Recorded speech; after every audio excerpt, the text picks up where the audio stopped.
إن الحمد لله نحمده ونستعينه ونستغفره ونعوذ بالله من شرور أنفسنا ومن سيئات أعمالنا.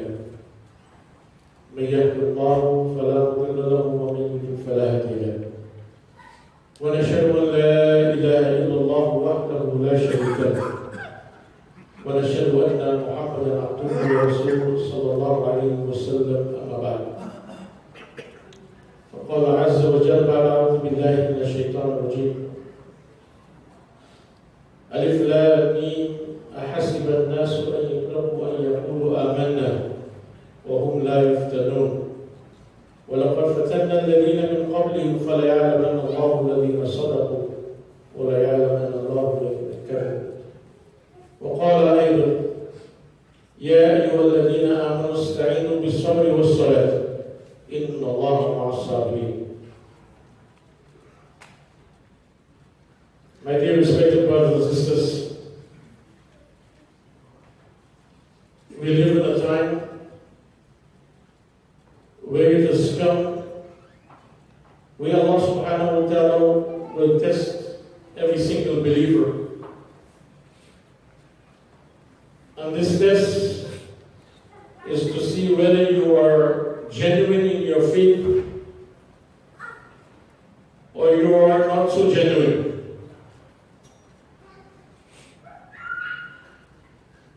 It is very important that in time like this we turn towards our faith and we see ways and means to strengthen our faith. Because if our Iman becomes weak, many people will change their names, people will start changing their religion, sisters might pull off, might remove the headscarf, some of us might shave our beards, because when the test becomes very strong, only the one who has the strongest Iman will survive. Very important to understand that. And eventually the test will get stronger as we live in this land.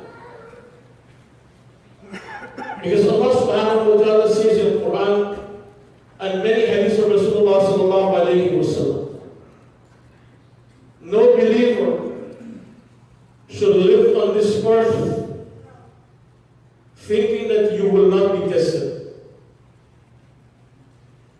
This is something that this part of the world we fail to understand. We come here with a lot of securities and we think we are very protected, and as such we will not be tested.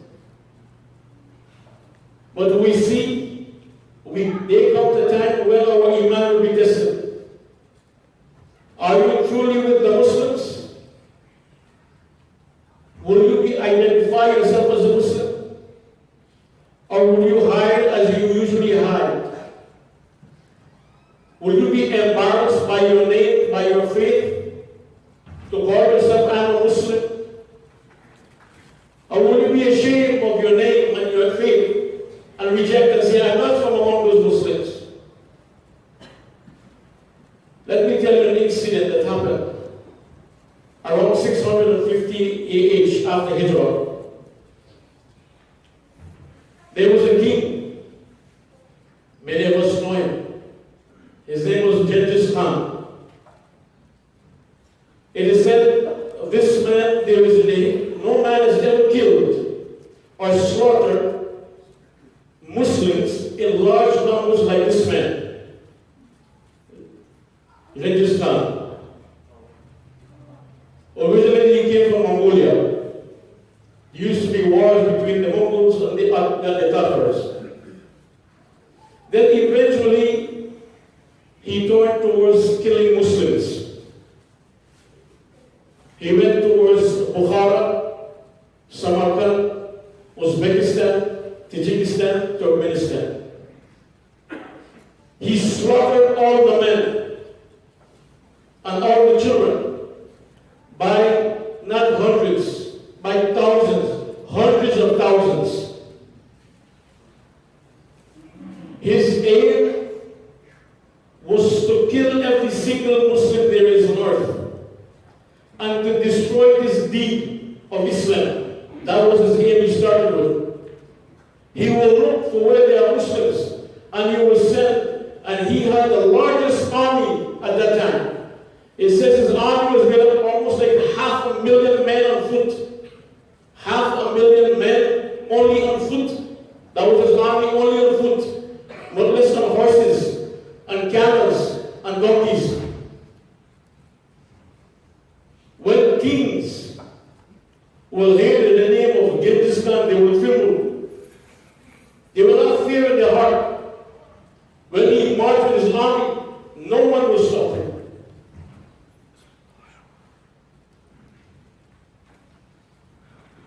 That is why I said, when Allah will put this, only those who have Iman will survive. When he reaches in Bukhara and Samarkand, he killed all the men and the children. But he left the women. His army raped the women. These were Muslim women.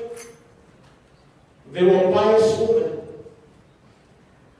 They will be raped, but they will never give up their Iman. And they will never remove their headscarf. Even though they were raped every single day and night, they never give up their Iman. Imagine how many of them, it is said that one woman will be raped one night by over 30 to 40 men. But she will never give up her Iman. Because the army of Genghis Khan, they were not Muslims. They were not Muslims. They don't believe in any religion. They were notorious killers.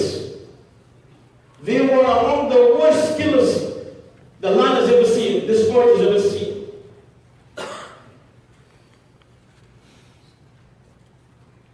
It is said that coming out of his old age, he remained in Samarkand for almost 7 years. That incident took place 600 years after Hijrah, approximately 8th century from now. 8 centuries ago, I'm talking about, that story took place. The woman, when he returned back to his native land of Mongolia, his army remained, almost half of them remained, in Samarkand and Bukhara. The women who they were raping and torturing, they eventually see something in these women that they have never seen. What was that? They were women of strong Iman, strong faith in whatever they believe in Allah subhanahu wa ta'ala. They will torture them, they will rape them, but they never give up their hijab. They never give up to say, I'm not a Muslim, I'm with you. After 800 years, those men remain in Bukhara and Samarkand. They accept Islam because of the lifestyle of those women. They got married to those women. They got children from those women. And today, almost 98% of those countries of Uzbekistan and Tajikistan, they are all Muslim because of those women. Because of those women. We have not reached that level yet. May Allah protect all of us, inshallah. Our future generation, inshallah. But that will only be possible when we teach our children Iman. If our children have not been given Iman, and they are only given knowledge of dunya, they will not be able to survive. They will sell the Iman as the first test program. And we see, they just start coming to us. And there are many people who already start developing Iman,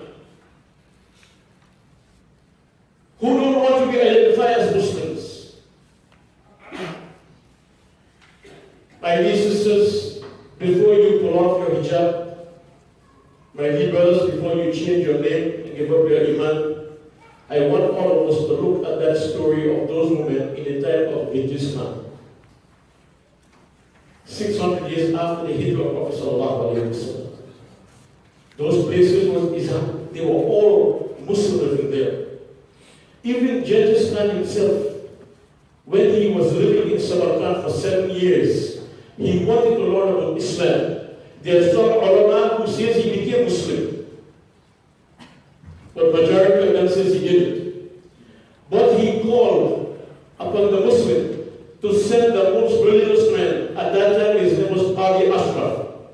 To teach him, what is this religion? What do you believe in? Who is your God? Who is your prophet? What is your book? What is the Quran? He wants to know after 7 years, these women did not give up their faith. They did not remove their hijab. Even though so much they have been tortured, so much they have been raped, he wants to know what is keeping them going. What they had that is different. He had never seen as a king and as a conqueror and as an emperor who have conquered the whole of Asia, part of Europe, and part of the Arab land. He had never seen such a people. Never. So he wanted to learn this deen. It is said he studied certain part of his deen. But eventually, the man who set out with his army to destroy and to eliminate all Muslims and to eradicate Islam became interested to learn Islam. And his army converted to Islam and they became Muslim unto this day.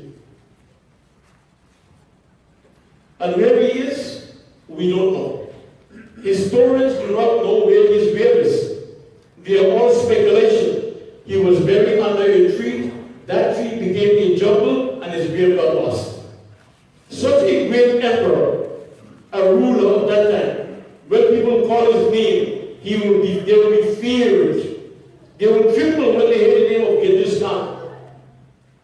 Today, where is he? My dear brothers and sisters, one of the dua of Rasulullah sallallahu alayhi wa sallam before he died, on his dying bed, he asked Jibreel alayhi salam, before my soul leave my body, and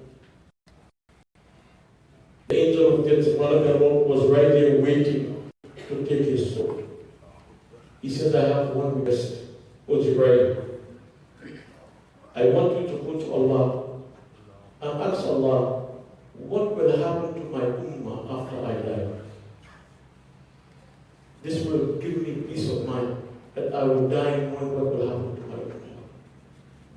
On the dying bed of our beloved Nabi sallallahu alayhi wa sallam, it's concerned with me and you. What will be your condition?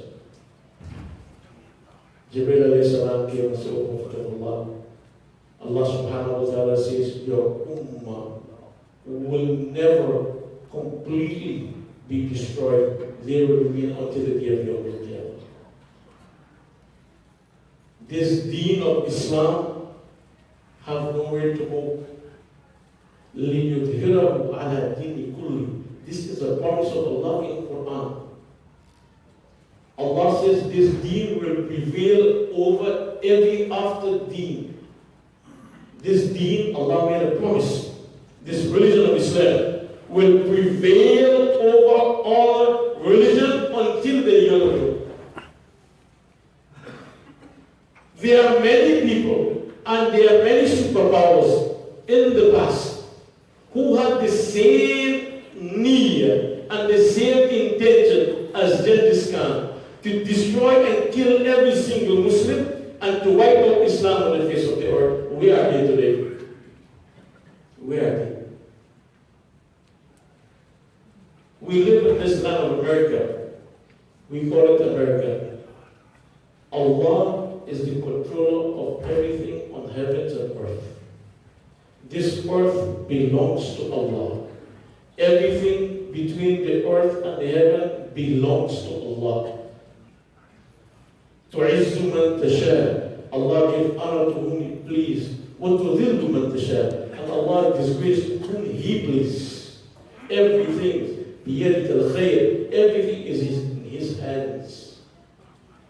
This is part of our Aqidah. This is part of our Iman. Do not give up. Do not be weak. I am not saying to go out there and make trouble. I am saying, as Allah says in the Quran, Ya ayyuhalladhina amanu ista'inu bis-sabri was-salat. When tests come upon you, seek patience and pray. Pray to Allah. Raise your hands to Allah to give you strength, to make you strong in times of tests and difficulties. Allah tests many prophets before. All the prophets were given tests. There was not one single prophet that enjoyed this life that we want to enjoy. Do not live this life as if though you will not be tested. Otherwise, when the test comes, you will have a shock. As Muslims, we are prepared for tests. As Allah says in the Quran, أَحَسِبَ النَّاسُ أَن يُتْرَكُوا أَن يَقُولُوا آمَنَّا وَهُمْ لَا يُفْتَنُونَ وَلَقَدْ فَتَنَّا الَّذِينَ مِنْ قَبْلِهِمْ. That do you think that you say you believe in Allah and you will not be tested? Truly, I have tested those before you. Meaning you say you believe. Okay, let me see what's your belief. How strong is your belief? You claim you say I'm a Muslim, but that is only a claim. When the test comes, we run. Then all the time, your claim was fake. Your iman was fake. Your identity was not true. You were false. You were not genuine in your iman in Allah subhanahu wa ta'ala. So when the test comes, Allah purified the ranks. Those who are weak, they go. Those who are strong, they remain. And this is what it has ever been from the time of Adam alayhi salam until now. And it will remain until Yawm al-Qiyamah. Many nations have tried, they were tested. Our beloved Muhammad sallallahu alayhi wa sallam lived in the desert for 3 years, lived and eat the leaves of trees. For 3 years he was boycotted, no trade, no communication, no contact. His beloved wife died, his uncle that supported him died. There was no support, everything was cut from him. Sahabas did not give up. The test that the companions of Rasulullah sallallahu alayhi wa sallam went through, we will not in our lifetime see a quarter of that, not even a third. That is why they were the best people who was lived after the Anbiyas. Because when Allah gave them the test, they remained firm. When Bilal was dragged in the sand in Makkah, and the stone was put on his stomach by his master slave, he did not say, I join you, I give up, I'm with you. What did he say? Ahad, one Allah, one Allah. He did not give up. Today we give up very easily. Today we live in fear. Rasulullah sallallahu alayhi wa sallam says that in this world, if a man does not fear Allah, but fear insan, a human being, on the day of Yawm al-Qiyamah, his heart, it will be unbearable for him. But in this world, if a man don't fear no insan, and his heart only has the fear of Allah, on the day of Yawm al-Qiyamah, I will remove every fear from him. When people will be running helter-skelter, a believer, he will be calm, he will be tranquil. When all, because Allah promised the hearts of a believer twice. In the qabr, and when you raise them there Yawm al-Qiyamah, there will be no fear in your heart. Fear in sin, in this world, I will put fear in the day of Yawm al-Qiyamah. Yusuf alayhi salam, when he was guard, one of the who were leaving, he served his term and he was leaving.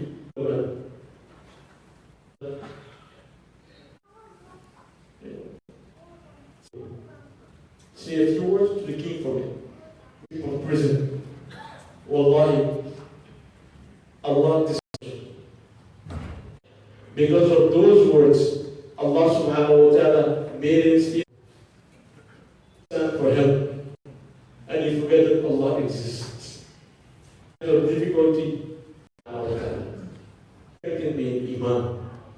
In these times of difficulties and hardship that we're going through, make my children strong in Iman, not strong physically to go. Those women in the time of Genghis Khan, strong physically, it was given to them by Allah with Iman. With Iman, time and age will be raped, and which woman? It's not an easy thing, my dear brothers and sisters. In Islam, Muslims are not people who be against me with this. We are not people who demand the streets and we demand our rights. Obedient to Allah and obedient to Rasulullah, and you observe your duty as a Muslim, Allah will give you your rights. We don't demand anything from anyone who will give themselves. How can they give you? This we are fighting, and the people who are fighting and demanding their rights, they are away from me for the rights. If you believe that Allah is the one who gives you your haqq, and then you will not resort to Allah subhanahu wa ta'ala. Ya ayyuhalladhina amanu ista'inu bis-sabri was-salah. Inna Allah. Remember that. Allah, when someone calls your name, when react. Yani, we are better. We are given the most. It is very, whether you choose to do this or whether you choose to go the other way. I want all of us to remember one thing, and I will end with this. You're president, whether whatever parties you belong to, not whether you're a king, whether you're not a king, whether you're rich or whether you're poor, every single one of us in the grave, the angel will ask, Rabbuka, who did you see? All the presidents in the past ask one question, Man Rabbuka. Be hasty, be patient, turn to Allah. Allah. And I will tell you a short incident of a king, or not, but there are no words in it. Once there was a king,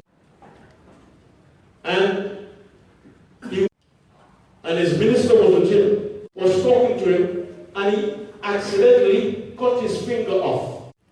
So he got angry with the minister. So eventually, after some time, they went, and the king rushed, but eventually he was. So he was captured by some men who believed in human sacrifice. He looked very well dressed. So they put him to sacrifice him, but when they checked, one of them were defective.